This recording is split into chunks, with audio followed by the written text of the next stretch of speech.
પોતાની માં છે ઘેર એમ કરીને કદાચ ભોણું ધરાવવાનું જેને જેને ચાલુ કર્યું ને, હું એવું કઉ છું, 1 દાડો 2 દાડા 4 દાડા 5 દાડા 6 દાડા 7 દાડા 10 દાડા મહિનો 2 મહિના 6 મહિને તમારી માતાની આંખો ઉઘડશે ઉઘડશે ને ઉઘડશે.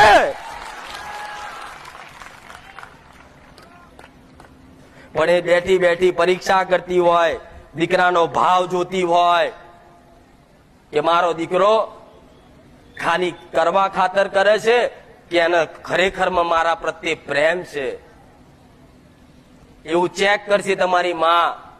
જો તમારી માં કદાચ એ પરીક્ષા કરે કે લાય મારો દીકરો ખાલી સ્વાર્થ ખાતર કદાચ મને કોરિયા ખવડાવે છે કે પછી મને પોતાની માં કરીને મને વાલ કરે છે, આટલું તમારી માં ખાલી ચેક કરી લીધું અને હૃદયનો ભાવ, નાભીનો ભાવ કદાચ એવો તમારો એક દાડો કદાચ નીકળી ગયો 6 મહિનામાં કે લે મારી માં શું, તું મારી કુળનો દીવો છું માં, લે આ દાળ ભાત પૂરી શાક તને ધરાવું છું, આ પાણી ધરાવું જમજે.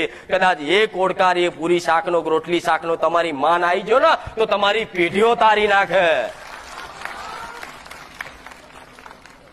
પણ આજના મનુષ્ય સ્વાર્થ વગર પોતાની કુળદેવીને એક નારિયેળ હરખું ના વધેરે.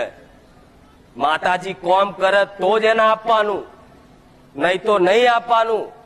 પણ મારી વસ્તી ને મારા દીકરાએ તો ગોડા કદાચ એના દુઃખ પડ્યા, કષ્ટી પડી ને છતાંય તે કદાચ મને કદાચ કોરિયો ખવડાવવાનું કોઈ દાડ ભૂલ્યો નહીં. એની હું મેલડી આવું બોલું છું. ગમે તેવા દુઃખ પડતા, ગમે તેવી કષ્ટી પડતી, પણ એ દુઃખ પડવા પાછળના કારણ તમારી માં, તમારી કુળની દેવી ક્યારેય નહીં હોતી. એ લાચાર હોય, એ મજબૂર હોય તમારા દુઃખ દૂર કરવામાં, પણ પાછી કેમ પડે?